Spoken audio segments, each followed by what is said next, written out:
Welcome to another episode of Girls Know Nothing. Today in the studio, I have Cheza. You might recognise Cheza from TikTok. If you don't, do you want to give yourself a bit of an introduction? So basically, I would say all-rounder. My videos have definitely changed. It used to be a lot of comedy and I used to do this thing called How Many Shots, but now it's a little bit more educational, I think. So obviously I'm a trans woman. I had gender reassignment surgery about 6 months ago now. So a big handful of my videos are about my gender reassignment surgery, and also a little bit of comedy as well, a little bit of joking in there too, making light of situations like that. Yeah, I definitely want to speak to you about your gender reassignment surgery because I don't know very many people that have got to that stage of their transition yet. And I watched your videos and I learned so much from it already. So I'm kind of like here to learn from you as well. But one thing that I always say to people that are transphobic, people that are transgender know that they are not the gender they were born into. Yeah, absolutely. Well, I mean, I think people who are transphobic are the ones who probably either feel embarrassed because they fancy trans people or they are insecure in their own gender themselves. Is that what you've experienced when you speak to people that are transphobic? Well, no, yeah, kind of, because I think if you're so uncomfortable with how someone lives their life, and if I'm living my life and I'm happy and I'm content in living my life, why does that bother you so much? Do you know what I mean? Yeah. Clearly you're unhappy in yourself if this bothers you so much. Why does it bother you so much? Why are you so pressed about how I'm living my life? And I think, mostly men who are transphobic to me, they say things like taking the mick out of wanting to sleep with me. And it's like, well, if you want to sleep with me, just say that. You don't have to be rude and take the piss out of it, basically. It's like that day-old slur when people be like, well, you're a slag if you reject them.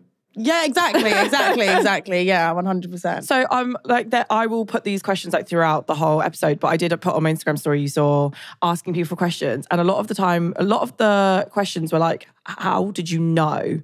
Like, what was the age of, because you started your transition really, really young. So like, When was the age or the time where you were like, I 100% am in the wrong body? So I think as I was younger, I always knew that I was really different. I can't exactly describe the feeling of what it was. I always just knew how uncomfortable I was ever even associating myself with the male species. Even like men in my family, I wouldn't even really speak to them. I just didn't want anything to do with men in general. I think that goes back to me having like excruciating like gender dysmorphia and not understanding anything about the gender I was born, like, or the sex I was born into. I didn't want to know. I didn't understand. I just was very closed off to anything that was male. I had no intentions of associating that in my life. So I think it was all throughout my childhood. I was always very uncomfortable. So, I always looked very feminine. I always grew up playing with girls. So I never had any friend, like if I had like a play date when I was younger, I'd always have like girls around. I'd never be friends with any boys. All of my toys growing up were, girl toys like Barbie, like Polly Pocket, like Doll's House, anything like that. So I was completely in my head living how any girl would, but I wasn't. I was, still technically a boy.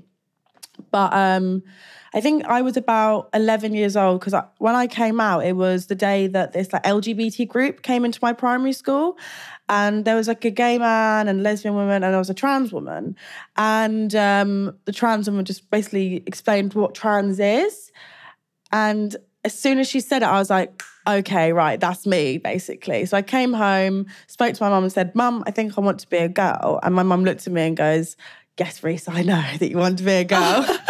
So it was quite apparent to everyone else around me. I didn't actually ever really admit it to myself. Like I never would go, oh, I want to be a girl. I just was fine not saying anything. And then I did come home one day and go, okay, no, that I do actually really want to be a girl. So I've always just thought it in the back of my mind, basically. So was it like the education side of it, like when people actually said to you what it is and like how it made them feel, like actually finding somebody that you found relatable? Yeah, absolutely. Like someone explaining what it is and me going, oh, okay, no, that's me. Because I think when you're quite young, you don't understand what it means and all these thoughts going through your mind. You don't understand what it means. So I think when someone does break it down for you and you see someone who is confident and is happy in themselves, you go, oh, okay, I could be that. That could be me. So yeah, it was quite refreshing to see that, definitely. I think it's also really nice to hear that you literally came home that day and said it to your mum. Literally that day. A lot of people, even when it comes out, like when they're coming out about sexuality, they're too scared to tell their parents or they don't feel comfortable. Yeah. So it's really nice to hear that you have a supportive mum. Both of my parents my whole family actually are just incredible. I think that is the kind of the main reason why I did speak to them, because it just was, I would know I'd never feel scared to tell them. I mean, maybe because I always dressed very feminine and they would never even say anything about it. They would just let me get on and do my own thing, which probably made me think, oh, okay, I never was growing up in a household where you have to do this and you've got to play football. But no, it was never that. It was always just you be who you want to be. As long as you're okay and you're happy, then it's fine. So I always knew that I could speak to my parents about anything. And I still do now. Like if I'm having a problem, the first person I want to call is my mum. And I'll go, look, this is going on, blah, blah, blah. So yeah, it is very important, definitely. How did people at school, like your peers and friends, take it? So I went to a really big primary school in Brighton, and so like a majority of that school went to my secondary school. Okay. It was quite weird. Like a lot of it was like, I think half of my year or like a third of my year ended up going to my secondary school. So I knew so many people. So because I came out officially in year 7, so it was like second term of year 7, everyone kind of rallied around me a little bit, or I felt support a lot from like the girls, especially because I knew a lot of them, and our parents all knew each other. So I was okay. I was definitely scared. And there were people who were fucking horrible. Can we swear? Sorry. No, you can swear. There were people who were fucking horrible and like really vile, and just, where they would write stuff on my Facebook and like shout at me in the street and say all sorts of things to me. But as growing up as a trans person goes, it was okay. I was never like beaten up or anything like that. I was never physically hurt. I was definitely verbally assaulted and definitely like cyberbullied or whatever, even though now it's like, it still happens all the time because I'm still trolled every day on social media. But, I still got all of that stuff, which I think is actually partly the reason why when I get trolled now, I don't really care, because I've had it since I was like 11, 12 years old. So it's like, whatever. Yeah, because I think one of the things as well I wanted to bring up with you is that obviously you have over 300,000 followers on TikTok. Yeah. Which TikTok can be such a toxic platform in terms of trolling. Yeah. And you must get it a lot from transphobic people. Yeah. And one of the questions I did get as well was like, how do you deal with trolling mentally?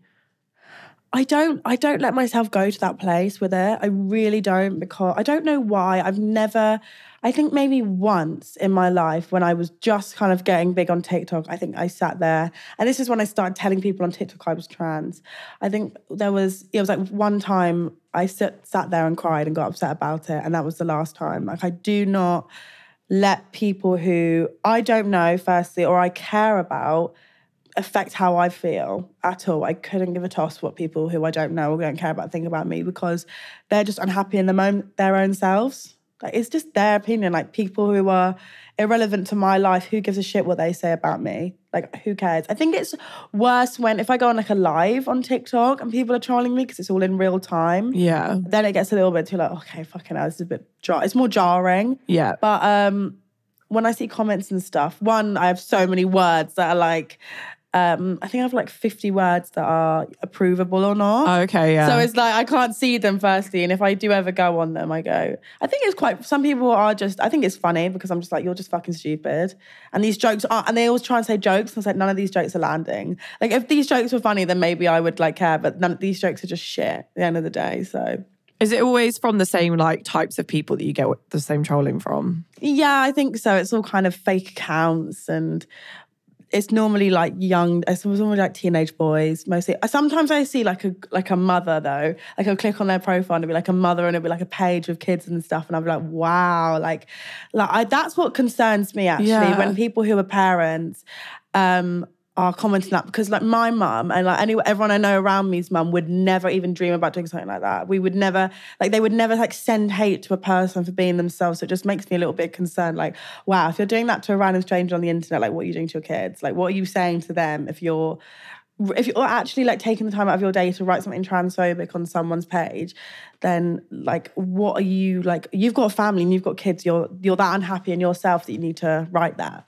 Yeah, because like in the brief time that I've spoken to you, you said basically felt like your coming out journey was so positive. Yeah. And like it puts the fear of life into me that if somebody who is a parent is like that, what if their child wants to come out, even if it's not trans, like if they want to come out about anything, would they feel empowered and comfortable to go to their parent knowing that's what their parents putting online? Exactly. Like I could never imagine something like that for me.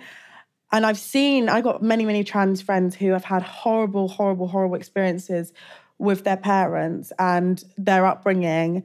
And it just breaks my heart for them because it's like, that's not how it should be. Your parents should love you unconditionally and that's just it at the end of the day. But unfortunately, that isn't the case with a lot of people and with most people.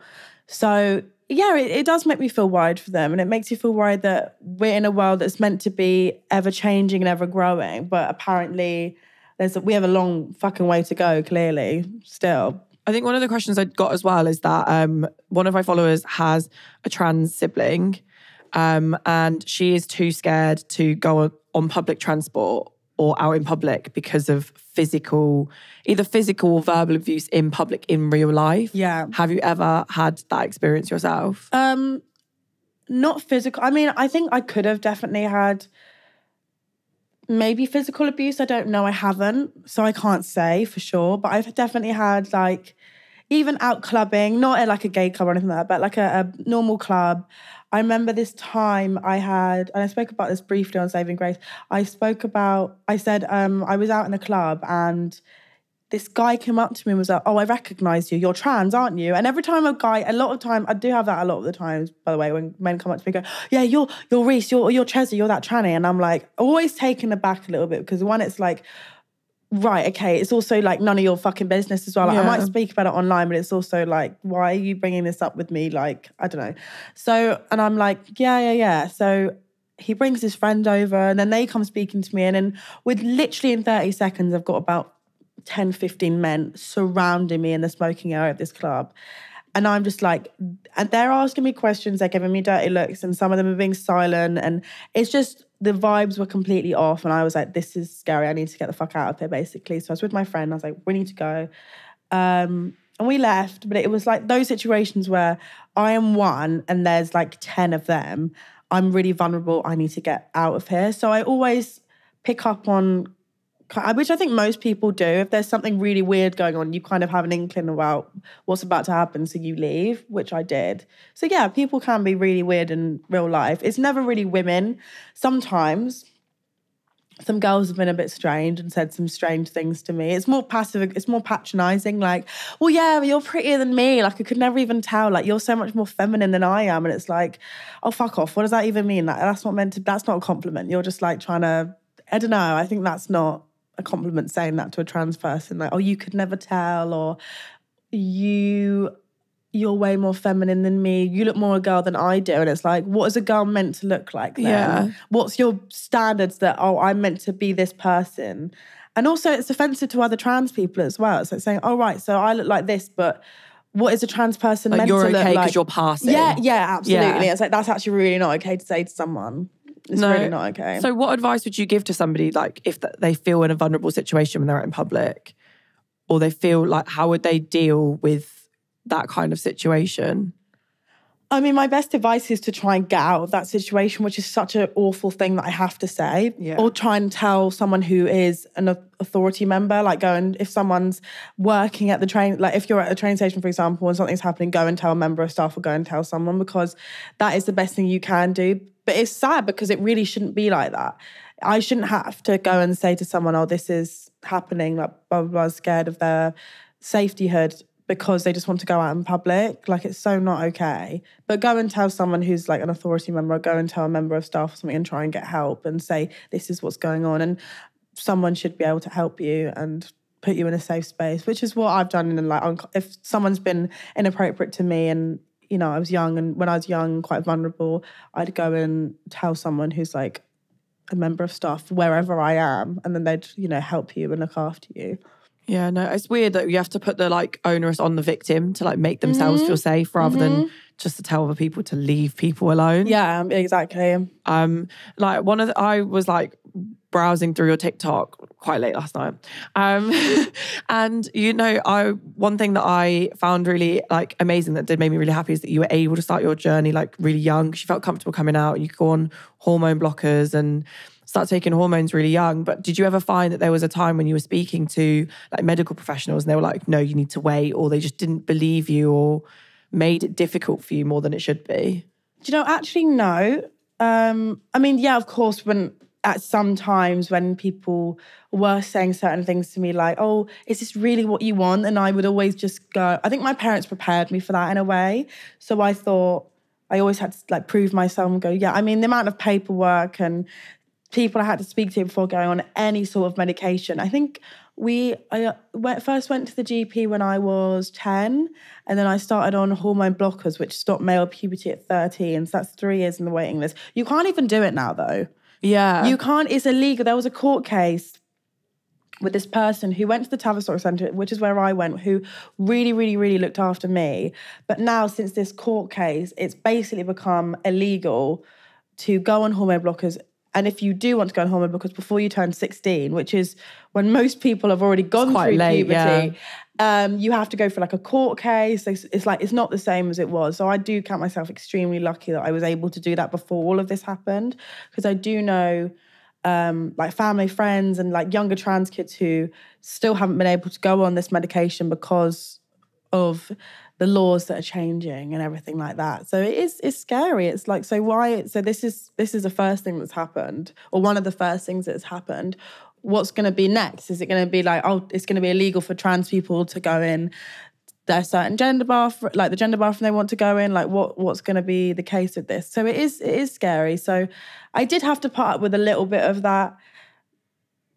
Oh, like, is this really what you want? But I think because I was so adamant and determined to get those hormone blockers before ever going through puberty, I would just kind of, all I remember is just being so on the ball to get it, which is what most trans people do want. They want to get the medication. So if they want to medically transition, because not all of them do, but if you do want to medically transition, all you're thinking about is that end goal. And that's all it was for me, really. So yes, I did have to answer those annoying questions like, are you sure, blah, blah, blah. But for me, I was like, I don't even care, I just want this. But now it's like they don't even have an end goal to look to. They just have these people like constantly. And because, not to get too political, but because the NHS is so underfunded and everything takes so much longer than it should do, it's not only that, it's also the waiting list is even longer now. So everything is just, I can't even say the word, but it's not opposing to the trans people. It's basically opposing to the trans people. It's hard. And for everyone else as well who needs to go through certain things. And then I get people writing on my TikTok like, you're wasting taxpayers' money, getting because I got my surgery on the NHS. Everyone's like, oh, you're wasting taxpayers' money getting the surgery on the NHS. It's like, hold on. How is my surgery that is completely a mental health thing? It's not like this is a cosmetic. It's not like I'm just like, oh, I want my boobs to be. It's not like I'm getting my boobs on, which is fine. Like you can get your boobs on, whatever. But it's not like I'm doing that on the NHS. This is something that has been mentally fucking up my life, my entire life. So how can you say that something you don't understand is wasting a taxpayer's money? It just makes no sense. I mean, there could be a lot of things that you could go down, not to get too political, but there could be a lot of things that you could say we're wasting money. But do you feel like being able to get on hormone blockers before you ever reach puberty, like made your mental health so much better? Yeah, definitely. I don't know what I would do if I wasn't able to get on them before puberty, because I was able to transition the way I wanted to transition. And I just would have found it very difficult not being able to do that.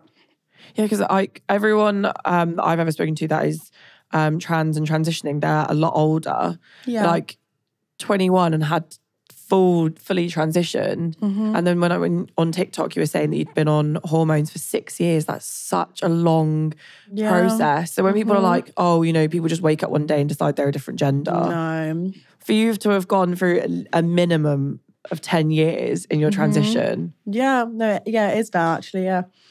Isn't it?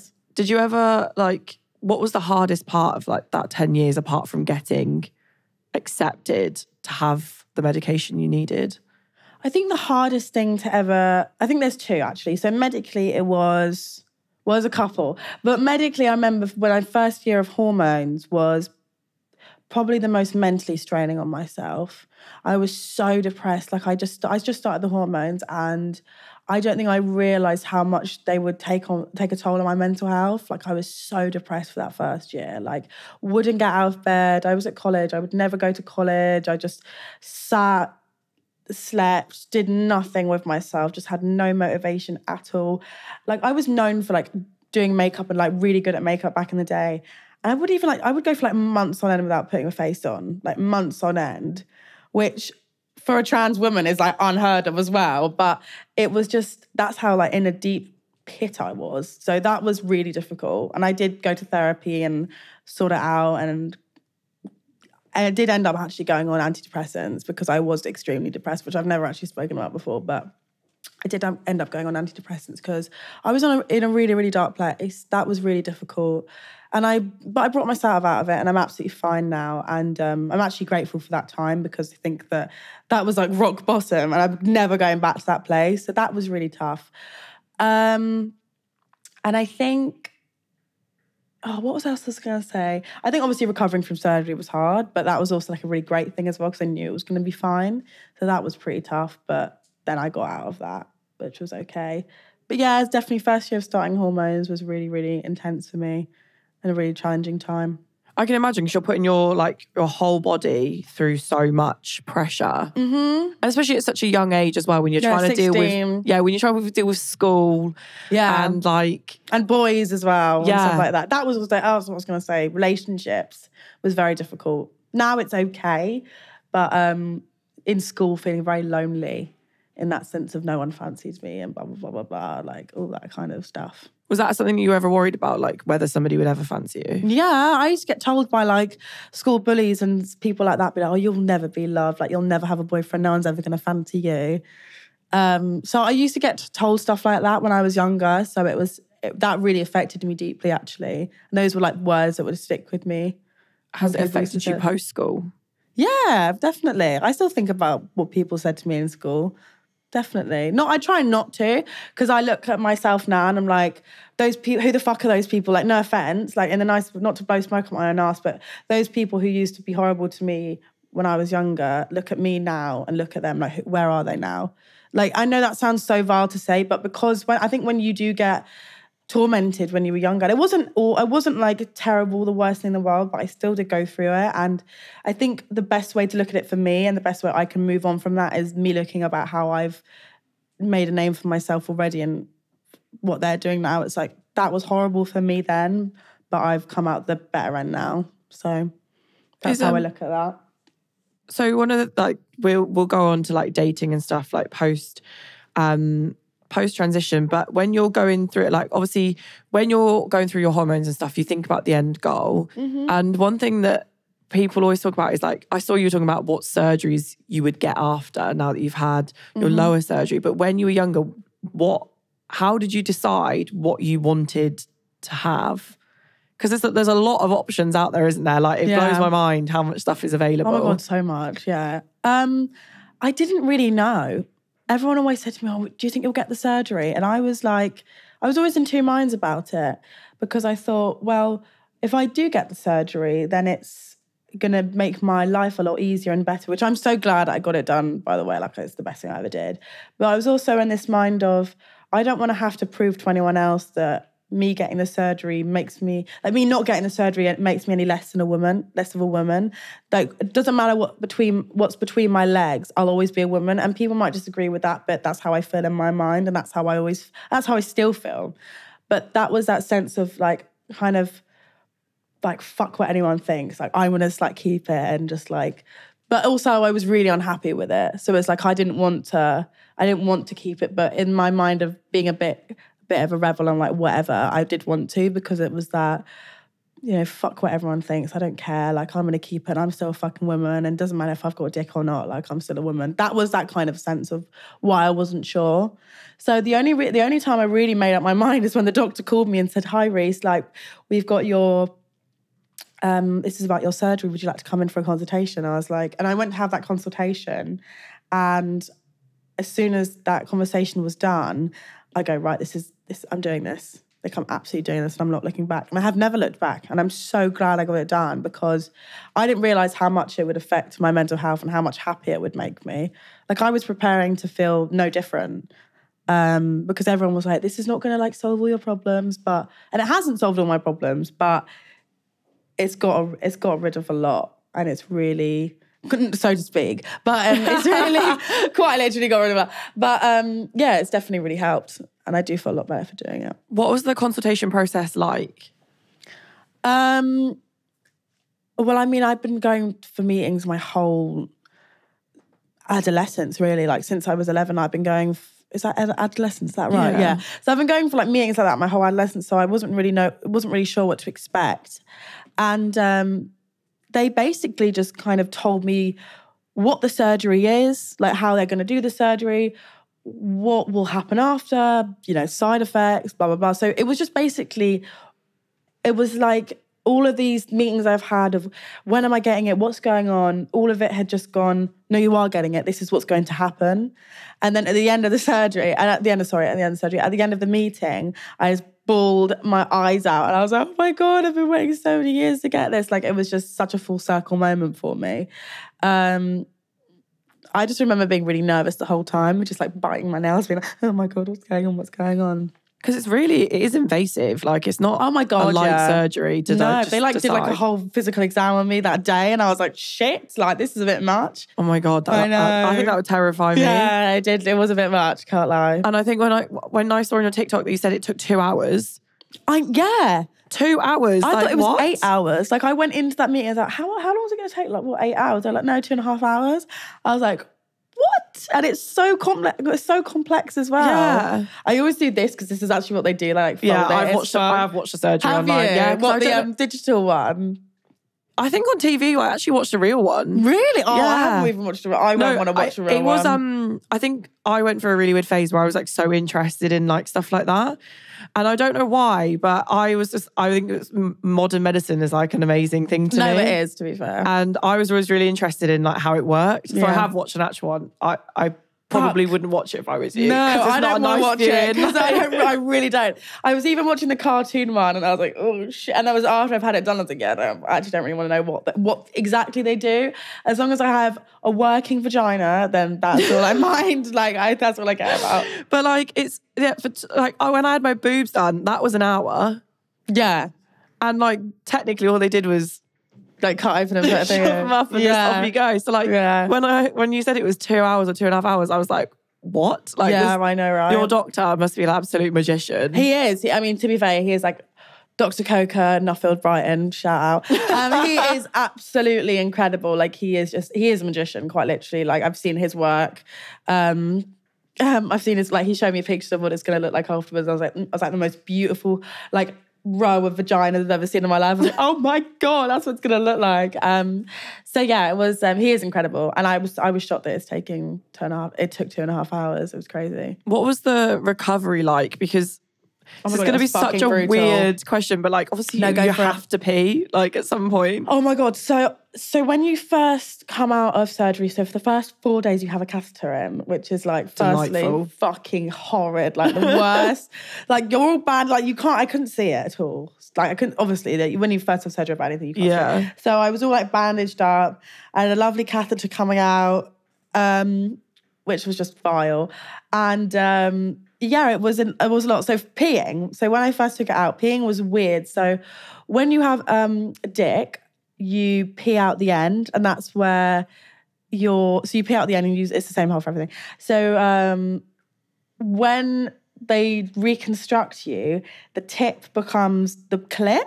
Okay. So when I was about to go for a pee, I thought my pee was going to come up my clit, but it didn't. It came out some other hole. And I was like, this is so weird. And it felt like I was peeing out my bum, but I wasn't, obviously. But because it was so much further down, it felt like, it was just like weird. I was like, where is this other hole?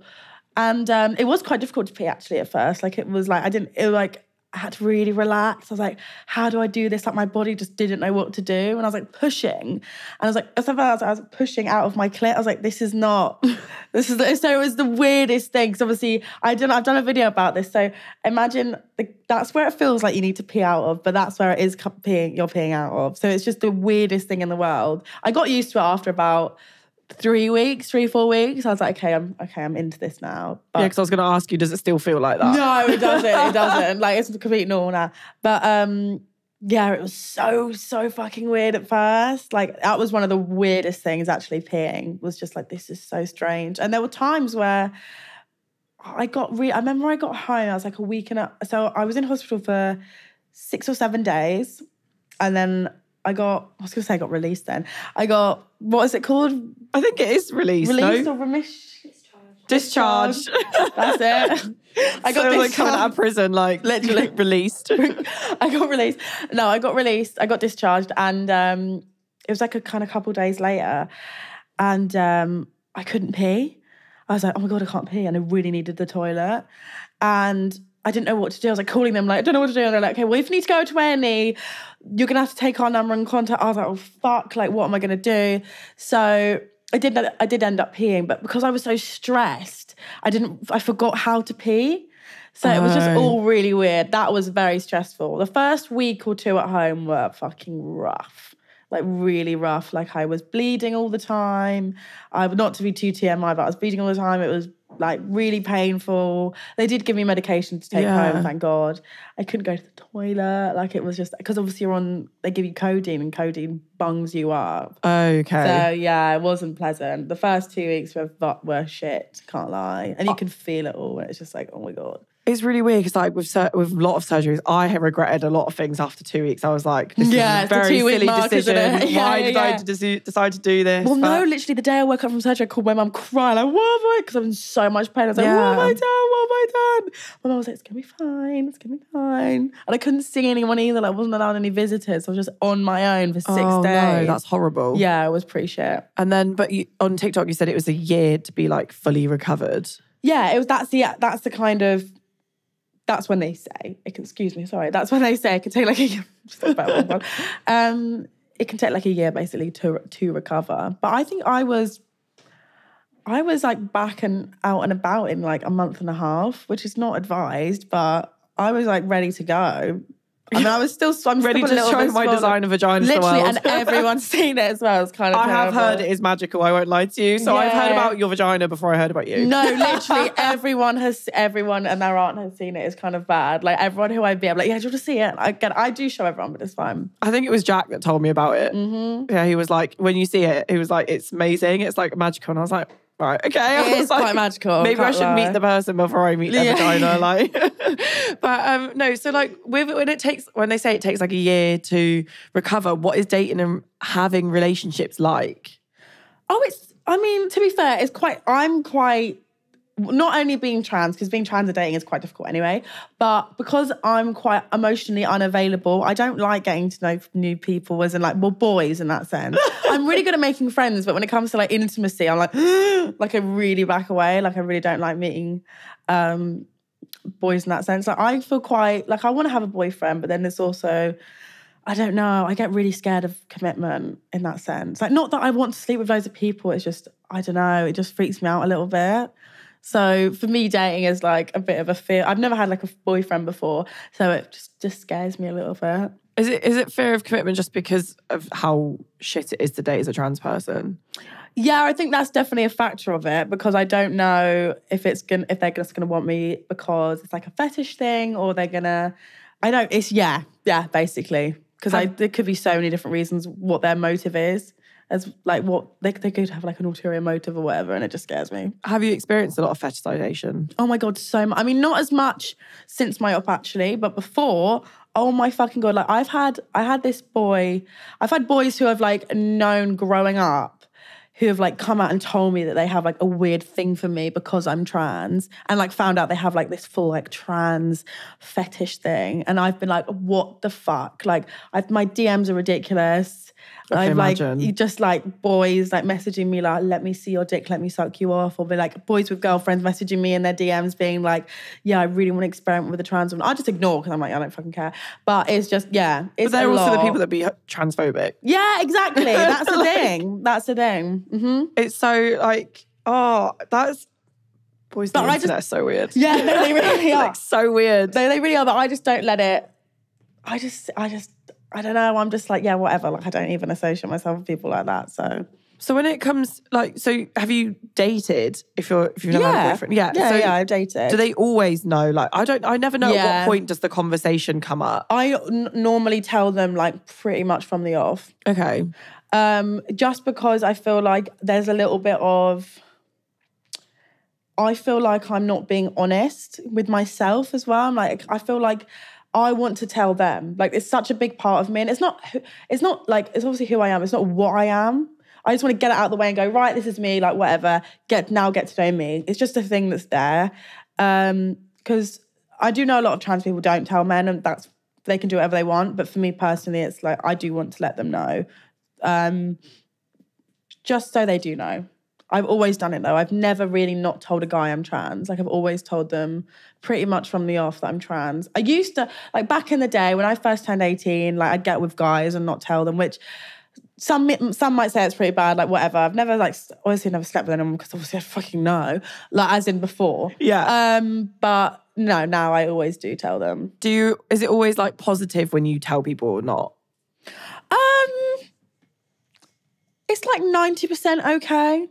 I'd say there's maybe like 85%. I think some boys are very like, oh, okay, that's not really my thing, whatever, blah, blah, blah. No one's really rude. I think if they were rude, it's like, well, fuck off. Do you know what I mean? I'd be a bit like, all right, well, you're not that special at the end of the day. Yeah. And most people are okay. I guess if that's not what they're like, if they're not okay with it, they can just say, I'm not okay with it. They can just say, yeah, exactly, which is fine, like whatever, that's your prerogative. But there's no need to be rude. There's no need to be rude. But there's no need to be rude. No, we don't want to get too political, but obviously lots of people ask questions about specific people who have... So one of the people I wanted to talk about is an influencer who came out as transracial. Do you know who that is? Oh, is that Ollie? Yeah. What's his name? Ollie London. Yeah, that's it. That's weird because it also puts it in that trans category as well. Yeah. That is just weird. But there's no such thing as transracial. So I had a debate about whether if we can accept transgender people, why can't we accept transracial people? And I don't think they're the same thing. They're not the same thing at all. They're completely not the same thing. I also think transracial is racism. Yeah, I think transracial is racism as well. But then, like, well, the thing is, because gender isn't. I'm trying to put it into words, but it's you can't appropriate someone's gender. Do you know what I mean? Yeah. It's been performance and drag and whatever like that, and that is enlightening it. But when you're saying that you're another race that you're appropriating someone's culture and someone's race, which is not okay. It's very different, and because there's a lot of history behind that, I don't know, it's hard to explain, but it is not the same at all. Like, it's completely different.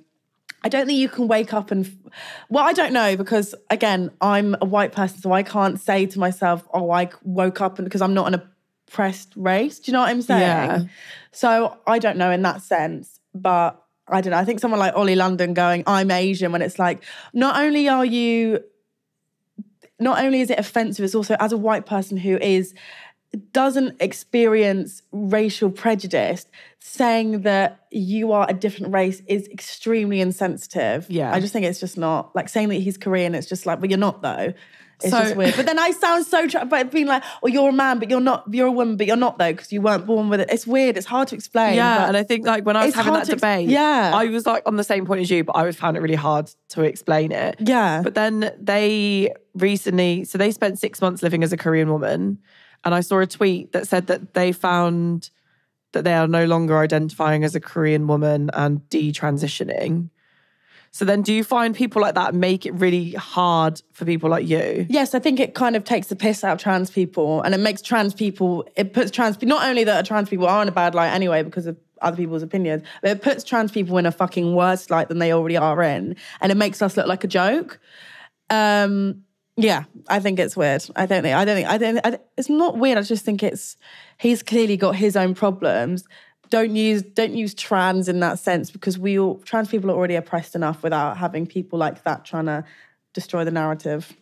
And so a lot of the questions as well about particular authors writing transphobic tweets on Twitter. Yeah. And things like that. And there's one TV presenter who tried to refer to himself as a penguin when speaking with trans people. Yeah. Do you find that that's increased the amount of hatred that's put towards the trans community? Yeah, especially when said author has written very successful and incredible books that are, unfortunately, people can't disconnect with the success of what people can do within their views. So, for example, obviously J.K. Rowling did say those things, but the actors of Daniel Radcliffe and Rupert Grint and Emma Roberts have all stood up and say, look, these films are amazing, the books are incredible, and they've given us our careers. We do not stand with what she has said. And like, for example, saying the penguin thing, it's like, well, no, because it's not that. It's really insensitive, because it's really hard to live as a trans person, and the mental health side of it is very difficult, and there's a lot of inner scrutiny and there's a lot of inner hatred that you experience as a trans person without people having their opinions on you. It's really insensitive to say. And hopefully in a few years' time, we'll look back and go, actually, that was so fucking wrong. But it's not okay to say, oh, I identify as a penguin, because that's not actually the case. Especially when that person is saying it in a negative way. It's not like it's not like, obviously, all trans people, we joke with each other because we are allowed to, because we've been through those things. Yeah. But when it's someone who has no idea what that feels like or what it feels like to be trans, it's just insensitive and nasty, really. And clearly they're insecure in themselves as well by saying stuff like that. Yeah, it's like I make Asian-related jokes to my mum. But if somebody came up to me and made an Asian-related joke, I'd be like, I don't think that's going to work. No, exactly. It does not go down well. And it shouldn't, because it's not, you can make jokes because you've been through that thing. You've been through it. It's just weird. Straight white men making jokes about other people's expenses. It's not news, is it, though? No, it's not, unfortunately. No. And, a lot of them have microphones that we just can't seem to take away from them. That is a real issue, yeah, isn't it? But did you find that when these comments and tweets started to come out, you were getting more hate? I think the hate's always been around. I think it makes it bigger. I think people got you. Do you know what scares me actually about it is when, like, for example, on TikTok, when you see someone speaking like that, and then you see it has like 1.1 million fucking likes, and people in the comments going, "Yeah, I totally agree." You know that it's still very apparent and it's still there. That's what scares me. It's not necessarily the hate that I get; it's more the hate that everyone has against trans people as a whole. That scares me, because I don't really have fear of... I'm not scared of people being horrible to me. I'm more scared of people who are more vulnerable and more in fear of their life for being trans and how big that hate is. I'll be honest, I've felt in danger, but never in danger that some trans people can fear, especially trans people of colour, like in America and what have you. It's so fucking scary. And what is it? I saw something where a black trans woman's life expectancy is like 35 or something like that. Oh, wow. Mm-hmm. And that's what scares me, how big it is, but more for vulnerable trans people. Less of myself, but for more others. That's what really, really scares me, of how big the hate is and how much it can affect those who are more vulnerable. Because 35 is I think it's 35, something young. Like that. That might be, I think it's 35, 36.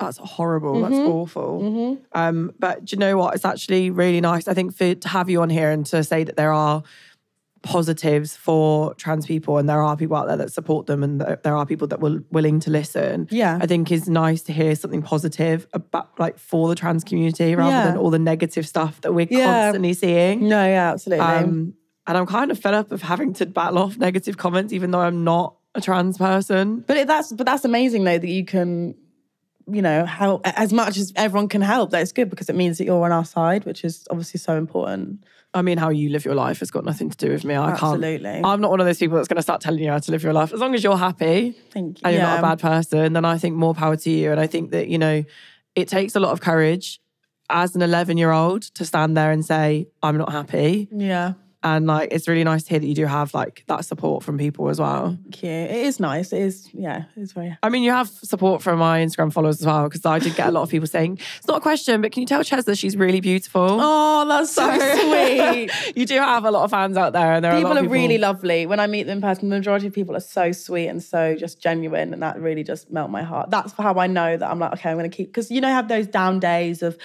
oh, fuck it, like I feel so shit, why do I keep doing this? But then when I meet people in person, I'm like, oh my God, okay, this is why I do this though, because people are very genuine and very kind. And it does help people, which is what I do. I guess it's for like every 10 bad messages, as long as you get one good one. Exactly. It makes it worth it, doesn't it? Oh, really? it really does, 100%. But I'm going to end the episode with a last question.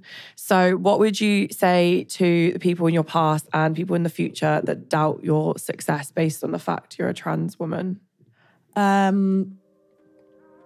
Good luck finding inner happiness.